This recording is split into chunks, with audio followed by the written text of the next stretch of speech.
Learn Tax with Ankita. In lecture number 2, we have already discussed that income is divided into 5 heads of income for the purpose of income tax and computation of total income.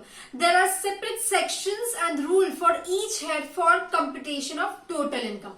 Today we will see first head of income, that is income from salary. Right? What are the component of this salary? उसमें से कौन सा part taxable है, कौन सा part exempt है, वो सब कुछ हम ये हेड में आज देखने वाले हैं. So let's start with it.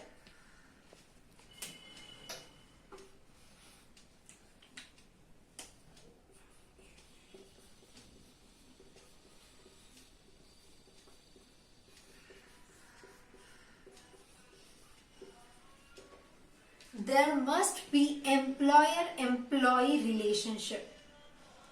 अगर इनकम को इस हेड के अंडर टैक्सेबल होना है तो there should be employer-employee relationship. Whatever employee will receive from employer, that will be taxable under the head salary. Example लेते हैं, कोई टीचर है, कॉलेज में जॉब कर रही है, ठीक है, कॉलेज में वो जॉब करे, कॉलेज उनको जो भी रेम्यूनरेशन देगा वो इनकम फ्रॉम सैलरी इस हेड में टैक्सेबल होगा क्योंकि there is employer employee relationship. But अगर यूनिवर्सिटी ने वो टीचर को पेपर चेकिंग के लिए अपॉइंट किया है for the purpose of paper checking only, तो वो केस में एम्प्लॉयर एम्प्लॉय रिलेशनशिप नहीं है, वो केस में वो इनकम इस हेड के अंडर टैक्सेबल नहीं होगा. फिर एमपीज एमएलए, उनको जो गवर्नमेंट से मिलता है वो भी इनकम फ्रॉम सैलरी इस हेड में टैक्सेबल नहीं होगा because they are the elected representative of people, right. सो वो भी इस हेड में टैक्सेबल नहीं होगा. फिर एग्जाम्पल लेते हैं पार्टनरशिप फर्म. पार्टनरशिप फर्म अपने पार्टनर्स को कुछ ना कुछ देता है पूरा साल भर का, या जो उनका कैलकुलेशन होता है प्रॉफिट का वो डिस्ट्रीब्यूट होता है, तो वो केस में भी एम्प्लॉयर एम्प्लॉय रिलेशनशिप है नहीं. Partners are the owner of partnership firm, right. तो वो जो भी उनको मिल रहा है that is appropriation of profit, और वो भी इस हेड में टैक्सेबल नहीं होगा. सेकंड है कि second condition, part time, full time. अभी अगर एम्प्लॉय पार्ट टाइम भी है लेकिन एम्प्लॉयर एम्प्लॉय रिलेशनशिप है तो वो इस हेड में टैक्सेबल होगा. मतलब ऐसी कोई कंडीशन नहीं है कि सैलरी इस हेड में आने के लिए फुल टाइम ही काम करना चाहिए, पार्ट टाइम भी किया तो वो भी आ सकता है, लेकिन कंडीशन क्या, एम्प्लॉयर एम्प्लॉय रिलेशनशिप होना चाहिए. फिर थर्ड वाला point is chargeability.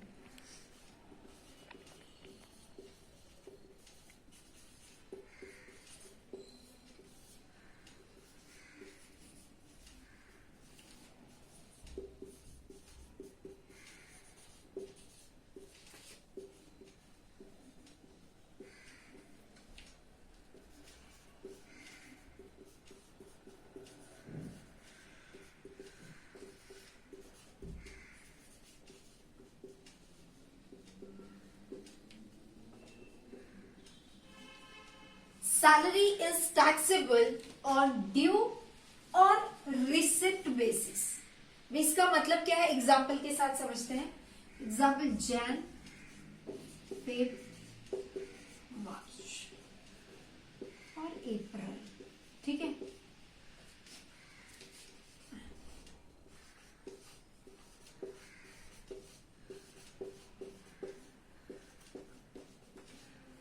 Mister x है, ठीक है, एक्स को वो एक कंपनी में एम्प्लॉय है, कंपनी एबीसी लिमिटेड है, ठीक है, और ये मिस्टर एक्स है, इनको एबीसी लिमिटेड से सैलरी मिलती है at the end of each month. जनवरी का 31 जैन को, फेब का 28 फेब को. बट क्या हुआ, कोई रीजन से अब कंपनी का लॉस चल रहा है, कंपनी ने बोला इस बार हम सैलरी डायरेक्टली मार्च एंड के बाद देंगे, ठीक है, लेकिन उनकी ड्यू कब हो गई, वो कंपनी का पॉलिसी क्या है कि हर मंथ के एंड को सैलरी दी जाती है, ठीक है. तो ये जैन की ड्यू कब हो जाएगी, 31 जैन, राइट. फेब की 28 फेब, ठीक है, और मार्च की 31 मार्च. बट ये कंपनी ने क्या बोला, अभी कंपनी का कोई रीजन से लॉस हो रहा है तो कंपनी ने बोला कि एक साथ हम मार्च एंड के बाद मतलब अप्रैल में पूरी सैलरी दे देंगे, जैन की भी, फेब की भी और मार्च की भी। बट ये ड्यू कब हो गया, हर मंथ के एंड को ही ड्यू हो रहा है। और इसकी चार्जेबिलिटी सेक्शन क्या बोलता है, salary is taxable on due और receipt basis whichever is earlier. Jan की, फेब की और मार्च की मंथ एंड में ड्यू हो गई, लेकिन मिली कब है, अप्रैल। अगर आप फाइनेंशियल ईयर देखोगे तो ये है 1920 वाला फाइनेंशियल ईयर और ये है 2021 मंथ। तो अभी ये केस में ड्यू कब हुआ, 1920 में ही हो गया और रिसिप्ट 2021 में। इन दोनों में से अर्लियर 1920, इसलिए वो इस ईयर में टैक्सेबल हो जाएगा। वही अगर केस ऐसा है कि जैन में सपोज मिस्टर एक्स की यहाँ पे शादी है, तो उन्होंने क्या किया, फेब मार्च अप्रैल सबका एक साथ 5 मंथ्स का मई तक पूरा एडवांस ले लिया। मतलब जैन में ही जैन का भी, फेब का भी, मार्च का भी, अप्रैल का भी और मई का भी। ठीक है, तो वो केस में भी ये तो अलग फाइनेंशियल ईयर का है। जब मैं 90-20 की सैलरी कंप्यूट करूंगी तो वो केस में मैं अप्रैल और मई को कंप्यूट करूंगी क्या, अप्रैल और मई को इंक्लूड करूंगी, यस, बिकॉज तभी रिसिप्ट अर्लियर हुआ है, क्योंकि यहाँ पे बोला है ड्यू और receipt which ever is earlier. तो ये केस में रिसिप्ट जल्दी हुआ है 90-20 में, तो वो 90-20 में ही टैक्सेबल हो जाएगा। ठीक है, अभी fifth point, fourth is place of accrual.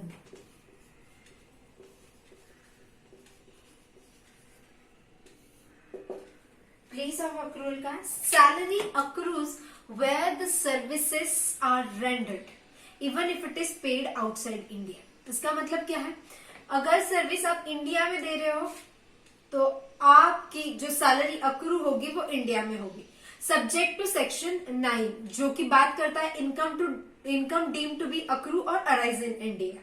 ठीक है, इसको सिर्फ एक एक्सेप्शन है, वो एक्सेप्शन ऐसा है कि if citizen of India giving services outside India and receive salary from government of India, तो वो केस में that will be deemed to accrue और arise in India and will be taxable as salary. ठीक है, फिर fifth point पे आते हैं कॉन्ट्रैक्ट ऑफ सर्विस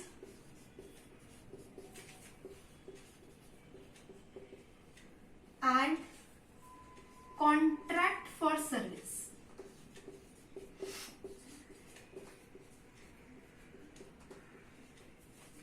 ठीक है, ये कॉन्ट्रैक्ट ऑफ सर्विस जो है वो सैलरी हेड में आता है। अभी ये क्या होता है, इसमें दोनों में डिफरेंस क्या है वो बताती हूँ मैं। अभी सपोज कोई एक सीए है, वो कंपनी में जॉब कर रहा है, ठीक है, तो वो कंपनी का और वो सीए का रिलेशन क्या है, एम्प्लॉय एम्प्लॉयर, और वो हो जाएगा कॉन्ट्रैक्ट ऑफ सर्विस और वो टैक्सेबल होगा अंडर हेड सैलरी। ये जो है कॉन्ट्रैक्ट फॉर सर्विस, कोई सीए है, स्पेसिफिक काम के लिए उसको अपॉइंट किया, जैसे सिर्फ ऑडिट, इंटरनल ऑडिट के लिए उसको अपॉइंट किया है, वो जाएगा कॉन्ट्रैक्ट फॉर सर्विस। वहां पे एम्प्लॉयर एम्प्लॉय रिलेशनशिप नहीं है और वो टैक्सेबल हो सकता है पीजीबीपी या फिर आईफोएस। ठीक है, दोनों का डिफरेंस कॉन्ट्रैक्ट ऑफ सर्विस और कॉन्ट्रैक्ट फॉर सर्विस। फिर लास्ट है एडवांस सैलरी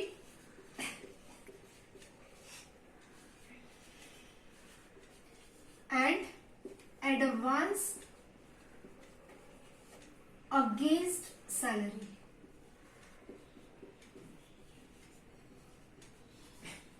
अभी एडवांस सैलरी हमने ऑलरेडी चार्जेबिलिटी देखा था तब देख लिया। एडवांस अगेंस्ट सैलरी मतलब क्या है, जैसे आपने लोन ले लिया और आप ईएमआई पे करते हो। जैसे मिस्टर एक्स ने एक साथ 1 लाख रुपीज कंपनी से लोन ले लिया और वो बोलता है कंपनी को 10,000 आप हर महीने मेरे सैलरी में से कट करो, वो हो जाता है एडवांस अगेंस्ट सैलरी। ठीक है, अभी इसके बाद हम देखेंगे कंपोनेंट ऑफ सैलरी।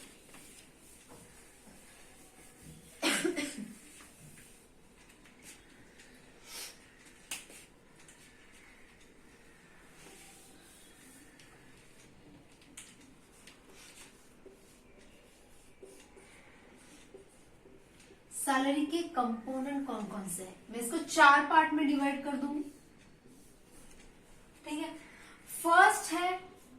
बेसिक पे मिलता है वो, एम्प्लॉय को एम्प्लॉयर से जो बेसिक पे मिलता है वो, फिर कमीशन और फिर है बोनस। ये जो है ना बेसिक पे, कमीशन, बोनस, इसमें कोई, इसके बारे में कोई स्पेसिफिक प्रोविजन नहीं है, ये फुल्ली टैक्सेबल है। क्या है? फुल्ली टैक्सेबल, इसमें कोई प्रोविजन नहीं। आपको ये वर्ड दिखे, बेसिक पे, कमीशन है, बोनस है, वो फुल्ली टैक्सेबल है।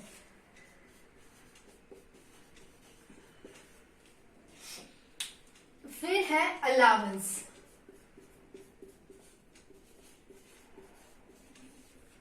अलाउंस का मतलब क्या है कि company in addition to salary कुछ और कैश बेनिफिट देती है। जैसे अगर इन्फ्लेशन चल रहा है उसके लिए वो डियरनेस अलाउंस देती है, हाउस रेंट अलाउंस देती है। कंपनी की पॉलिसीज होती है, according to that policies company हर एम्प्लॉय को वो अलाउंसेस देती है। ठीक है, तो हम लोग सिंपली इसको बोलेंगे अलाउंस मतलब कैश बेनिफिट कुछ कंपनी दे रही है, कैश फैसिलिटी उनको कुछ दे रही है। ये हम डिटेल में देखेंगे बाद में एक एक। फिर है परक्विजिट।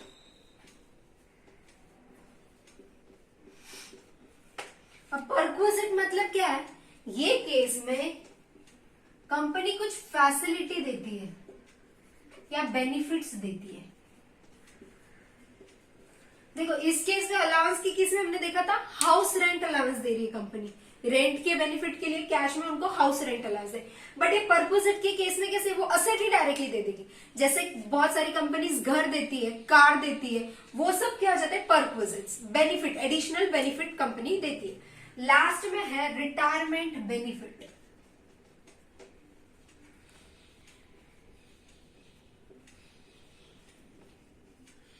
जो कि है ग्रेचुइटी, पेंशन, लीव एनकैशमेंट, वो सब कुछ रिटायरमेंट बेनिफिट में आएगा। अभी हम अलाउंस डिटेल में देखेंगे क्योंकि इसके बारे में बेसिक पे, कमीशन, बोनस, इसमें टैक्सेबिलिटी का कुछ नहीं। अगर ये दिखते हैं, ये अगर मिल रहा है तो वो फुल्ली टैक्सेबल है। अभी अलाउंस में बहुत सारा ऐसा है कि जिसपे पार्शियली टैक्सेबल है, कोई फुल्ली टैक्सेबल है, कोई फुल्ली एग्जम्प्ट है। वो सब हम डिटेल में अभी देखेंगे। तो हमने 4 कंपोनेंट देखे हैं, बेसिक पे, अलाउंस, परक्विजिट और रिटायरमेंट बेनिफिट। अभी हम अलाउंस डिटेल में देखेंगे।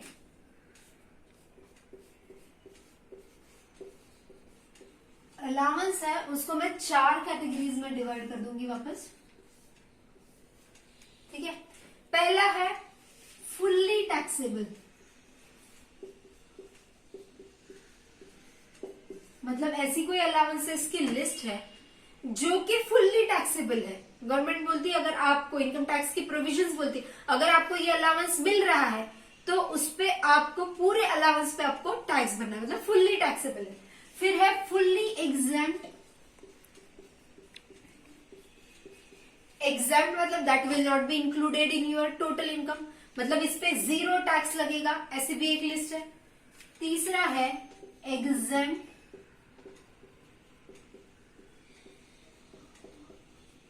Up to actual expense incurred.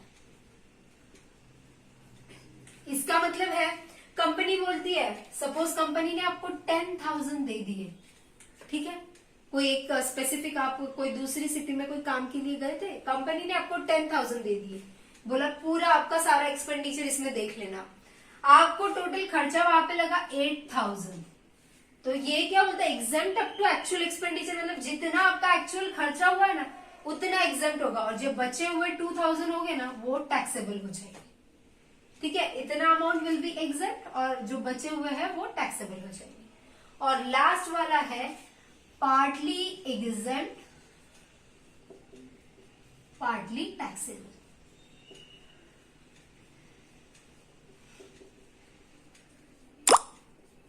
यहाँ पे इनकम टैक्स में प्रोविजन दी गई है कि अगर कोई अलाउंस आपको मिल रहा है उसका एक सर्टेन स्पेसिफिक पोर्शन रहेगा, उतना एग्जेम्प्ट रहेगा, बचा हुआ कैलकुलेशन रहेगा। इसकी लिस्ट अभी ये चारों जो है हम लोग 1 by 1 देखेंगे, बट इसमें से मैं फर्स्ट स्टार्ट करती हूँ partly exempt, partly taxable. Sorry, अब मैंने एग्जेम्प्ट लिख दिया, टैक्सेबल है वो। ठीक है, तो हम लोग अभी फर्स्ट में ये देखेंगे कि जहां पे मेनली कैलकुलेशन पार्ट है, ये तो आपको डायरेक्टली लिस्ट रहेगी, आपको पता हो जाएगा कि ये फुल्ली टैक्सेबल, ये फुल्ली एग्जेम्प्ट और ये एक्चुअल वाला है। यहाँ पे ये वाले पार्ट में हम ज्यादा कैलकुलेशन करेंगे, तो फर्स्ट हम वो कर लेते हैं, ठीक है।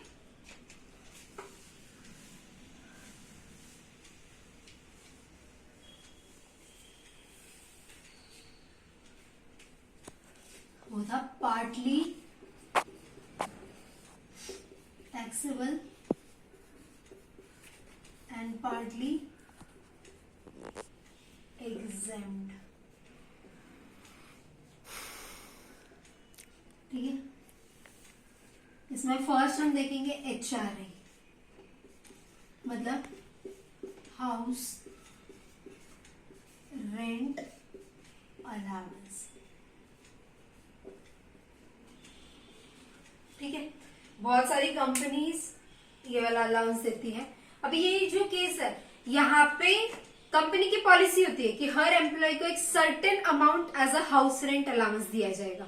इसका मतलब ऐसा नहीं है कि मतलब अगर आप रेंट पे रह रहे हो तो ही आपको ये अलाउंस मिलेगा, रेंट पे नहीं रह रहे हो तो नहीं मिलेगा। अगर कंपनी की पॉलिसी है तो आपको वो अलाउंस मिलेगा, बट उसके बाद डिसाइड होगा कि आपको जो अमाउंट मिला है उसमें से कितना पोर्शन एग्जेम्प्ट हो जाएगा और कितना पोर्शन टैक्सेबल हो जाएगा। मतलब आपको जितना एक्चुअल अमाउंट कुछ मिलता होगा, राइट, माइनस आप एग्जेम्प्टेड कर दोगे जितना, और बचा हुआ जो अमाउंट रहेगा दैट विल बी टैक्सेबल।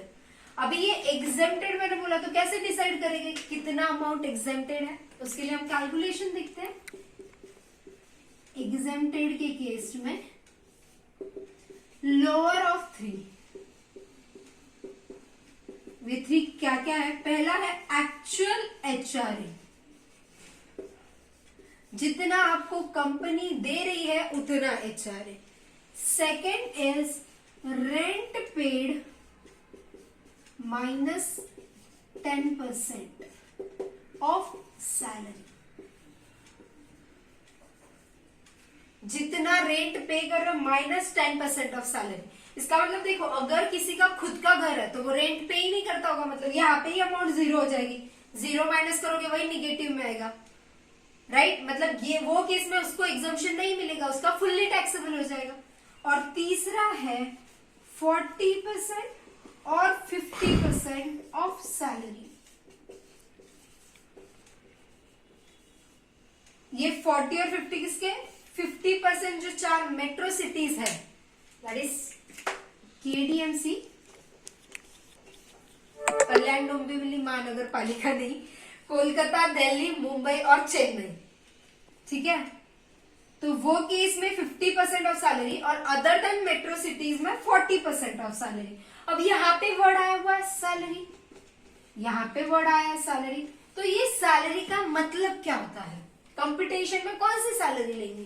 तो वो केस में सैलरी का मतलब होता है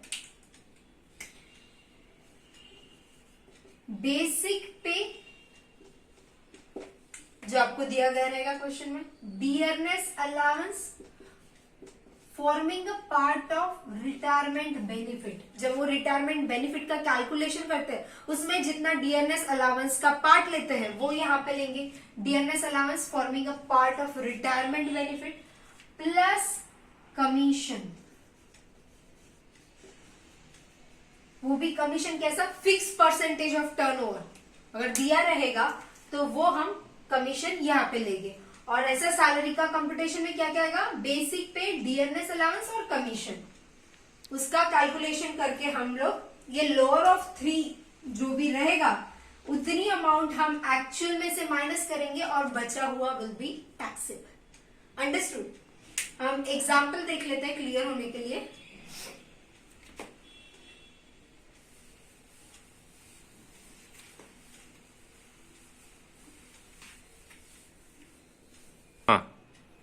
एग्जाम्पल देखते हैं। मिस्टर एक्स को 4 लाख का बेसिक सैलरी है, उनका जो बेसिक पे है वो 4 लाख पर एनम है, ठीक है। उसके बाद 30% उसका डियरनेस अलाउंस है forming a part of retirement, that is 1,20,000 ठीक है। उसके बाद उसको HRA मिल रहा है 4000 per month,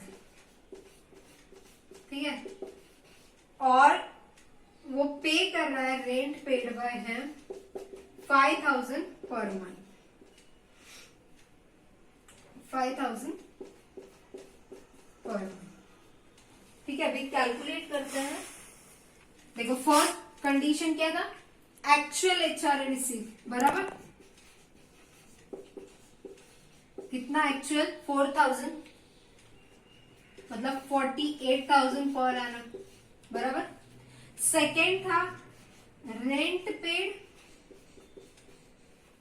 minus 10% of salary, तो यहाँ पे रेंट पेड कितना है 5000, राइट, मतलब 60,000 per annum minus 10% of salary. Salary में भी क्या क्या आएगा, या इस केस में अगर मुझे सैलरी कंप्यूट करना है तो कैसे करेंगे, ये 4 लाख प्लस 1,20,000, ठीक है, मतलब 5,20,000 विल बी सैलरी। कमीशन कुछ दिया नहीं हुआ है क्वेश्चन में, ठीक है। सो ये 5,20,000 का 10% 52,000, ठीक है, मतलब 8,000,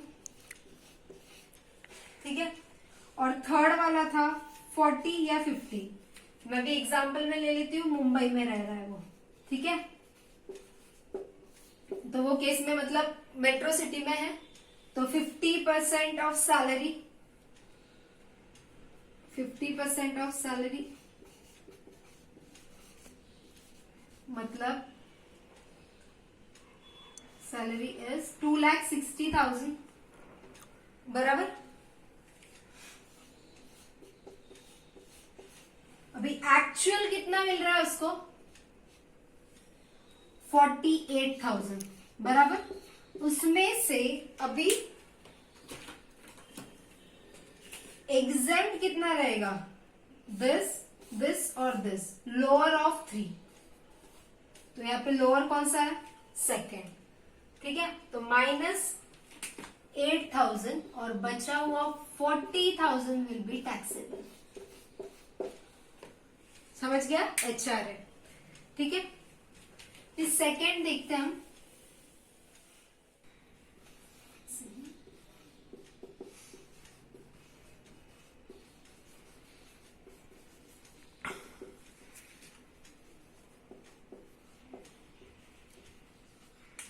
चिल्ड्रन एजुकेशन अलाउंस, ये मिलता 100 पर मंथ पर चाइल्ड, मैक्स 2 चाइल्ड। एग्जाम्पल लेते हैं, मिस्टर एक्स को कंपनी से 500 पर मंथ का अलाउंस मिल रहा है फॉर 2 चिल्ड्रंस, ठीक है, और ये पर मंथ है मतलब पूरा साल भर के लिए उनको कितना मिलता होगा 6,000 रुपीज, ठीक है। बट उसमें से एग्जेम्प्ट कितना है, अभी एग्जाम कितना, सॉरी यहाँ पे 12,000 मैंने गलती से 6,000 लिखा, 12,000, ठीक है। उसमें से एग्जेम्प्ट कितना है 100 पर मंथ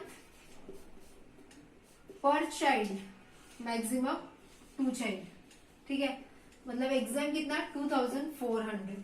अगर मिस्टर एक्स को 2 से ज्यादा भी चिल्ड्रन रहते थे तो 2 का ही एग्जामिशन मिलता था, बचा हुआ टैक्सेबल हो जाता था।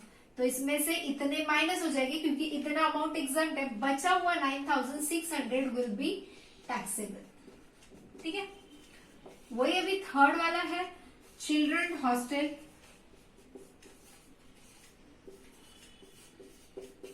सिर्फ 100 की जगह पे है 300 पर मंथ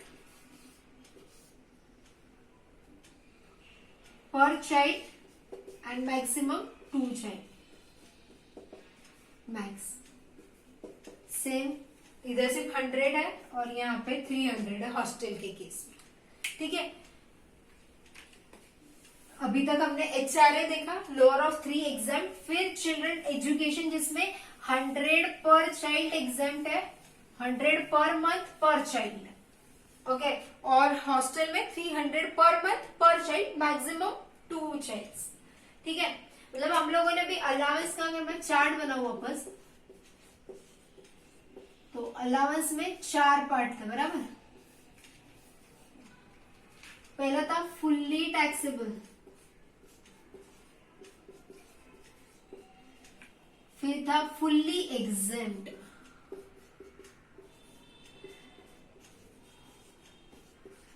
फिर था exempt up to actual expenditure, और थर्ड था पार्टली टैक्सेबल,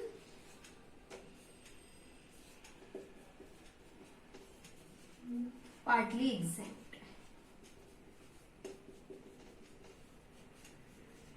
इसमें हमने 3 देख लिए, कौन कौन से देखे? HRA देखा, चिल्ड्रन एजुकेशन देखा,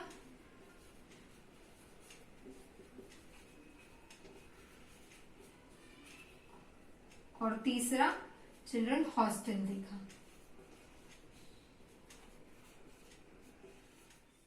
ठीक है, अभी ये लिस्ट फुल्ली टैक्सेबल अलाउंस कौन कौन से है? डियरनेस अलाउंस, इन्फ्लेशन के कारण जो दिया जाता है, महंगाई भत्ता जिसको बोलते हैं, वो हो जाता है डियरनेस अलाउंस। फिर है फिक्स मेडिकल अलाउंस, टिफिन के लिए दिया जाने वाला tiffin allowance, city compensatory allowance, standard of living बड़ी सिटीज में ज्यादा होती है तो उस हिसाब से सिटी कंपेंसेटरी अलाउंस दिया जाता है। फिर ओवर टाइम अलाउंस, फिर अदर अलाउंसेस लाइक प्रोजेक्ट के लिए, स्पेसिफिक प्रोजेक्ट के लिए प्रोजेक्ट अलाउंस, वार्डन अलाउंस होता है, washing allowance, family allowance, servant allowance. ये जो लिस्ट है ये फुल्ली टैक्सेबल है, मतलब अगर आपको 100 रुपीज भी मिल रहा है तो वो 100 रुपीज पूरा टैक्सेबल होगा, मतलब जितनी अमाउंट आपके हाथ में आ रही पूरी की पूरी आपकी टैक्सेबल सैलरी में जा रही। फिर सेकेंड है फुल्ली एग्जेम्प्ट, मतलब आपको 100 रुपीज मिला तो पूरे के पूरा 100 रुपीज एग्जेम्प्ट है, मतलब that will not be included in your total taxable income, मतलब जिसपे टैक्स नहीं लगेगा, 0 लगेगा। ठीक है, तो केस में क्या? फॉरेन अलाउंस, मतलब कोई सिटीजन ऑफ इंडिया है जो आउटसाइड इंडिया में सर्विस प्रोवाइड कर रहा है और गवर्नमेंट ऑफ इंडिया उनको कुछ सैलरी दे रही है, कुछ अलाउंस दे रही है, सॉरी, तो फॉरेन अलाउंस, तो वो एग्जेम्प्ट रहेगा। ठीक है, उसके बाद है allowance from UNO, United Nations Organization, to its employee, उनके एम्प्लॉय को वो कोई भी अलाउंस दे रहे तो वो फुल्ली एग्जेम्प्ट रहेगा।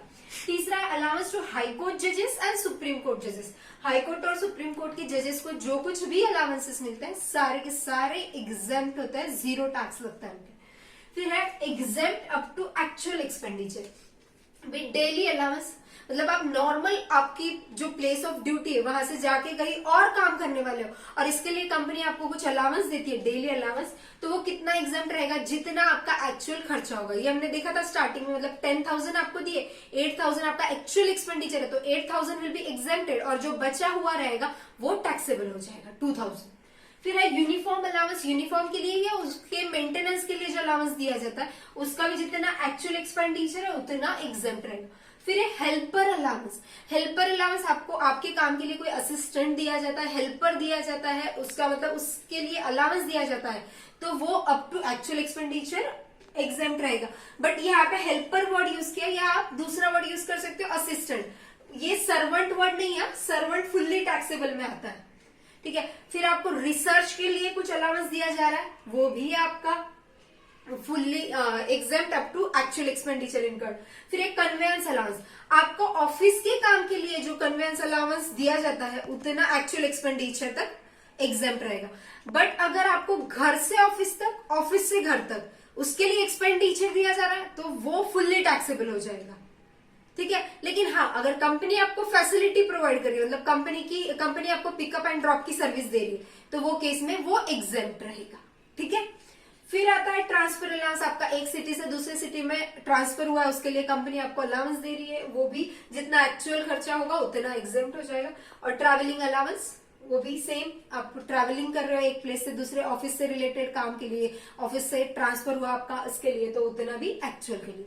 अभी पार्टली टैक्सेबल पार्टली एग्जेम्प्ट ये हमने ऑलरेडी डिटेल में देख लिया। HRA lower of 3 will be exempt, actual HRA receive rent paid -10% of salary या 40 और 50% ऑफ सैलरी।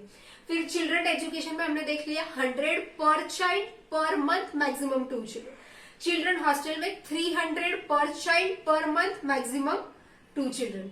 और ये ट्रांसफर अलाउंस बाकी था, यहाँ पे 3200 इतना अमाउंट एग्जाम्प्ट रहेगा। बट ये अलाउंस का एग्जाम्पशन किसको है? Only and only to handicap person. इसके पहले वो सबको मिलता था 1600 पर मंथ जो अमाउंट है, बट अभी ये चेंज हुआ है 3200 पर मंथ इतना अलाउंस एग्जाम्प्ट रहेगा। लेकिन किसको? ये सिर्फ हैंडीकैप पर्सन के लिए है, ठीक है, सिर्फ हैंडीकैप को ये वाला एग्जाम्पशन मिलेगा, ये अलाउंस का एग्जाम्पशन मिलेगा, ठीक है। ये अलाउंस वाला था, मतलब कंपनी ने जो कैश बेनिफिट दिया उसका हमने देखा कि उसकी टैक्सेबिलिटी कैसी होगी, मतलब कौन से अलाउंस पे पूरा के पूरा टैक्स लगने वाला है, कौन से अलाउंस टैक्सेबल इनकम से हम निकालेंगे, मतलब वो एग्जेम्प्ट रहेंगे। अभी इसके बाद हम देखेंगे परपोजिंग, मतलब जो बेनिफिट कंपनी दे रही है, फैसिलिटी दे रही है, और रिटायरमेंट बेनिफिट, तो वो हम देखेंगे नेक्स्ट लेक्चर में। तब तक जुड़े रहिए। Thank you.